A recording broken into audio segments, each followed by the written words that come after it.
Jubilee Hills BRS party అభ్యర్థి మాగంటి గోపీనాథ్ను ఓడించి తీరుతామని తెలంగాణ వడ్డెర సంఘం అధ్యక్షులు వేముల యాదయ్య అంటున్నారు. జూబ్లీహిల్స్ కాంగ్రెస్ అభ్యర్థి మహమ్మద్ అజారుద్దీన్ను గెలిపించి మాగంటికి బుద్ధి చెప్తామంటున్నారు వేముల యాదయ్య.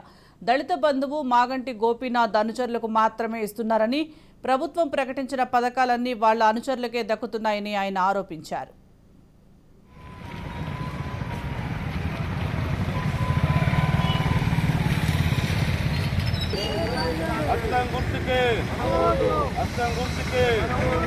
ఎండి అజారుద్దీన్ గారిని గెలిపియాలి.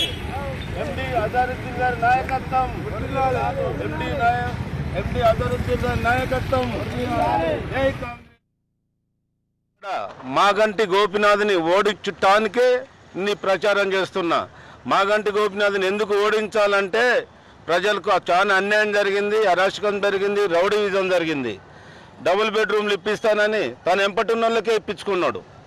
అదే దళిత బంధు తన ఎంట ఉన్న వాళ్ళకే ఇప్పించుకున్నాడు. దళిత బంధు వాళ్ళకే డబుల్ బెడ్రూమ్ వాళ్ళకే వచ్చింది. మిగతా నిజమైన బాధ్యులకు రాలే, పేదవాళ్ళకు రాలే. మైనార్టీ సోదరులకు కూడా అంతే. మైనార్టీ బంధు కూడా వాళ్ళ ఎంపటి ఉన్న వాళ్ళకే వచ్చింది.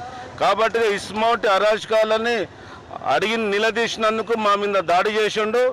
కనుక మా యొక్క దాడి, మా యొక్క నాయకత్వాన్ని చూసి, మా పోరాటాన్ని చూసి ఎండి అజరుద్దీన్ గారు వచ్చి పూర్తిగా కాంగ్రెస్ పార్టీని గెలిపిస్తే నేను వెంట ఉండి ఇవన్నీ న్యాయం చేస్తున్నాడు. అదేవిధంగా మా వడ్డెర సంఘాన్ని కూడా ఎస్సీలో గెలిపటానికి కూడా అసెంబ్లీలో తీర్మానం చేసి ఆయన గెలిస్తే మాట్లాడుతున్నాడు. ఇక్కడ మాగంటి గోపీనాథ్ని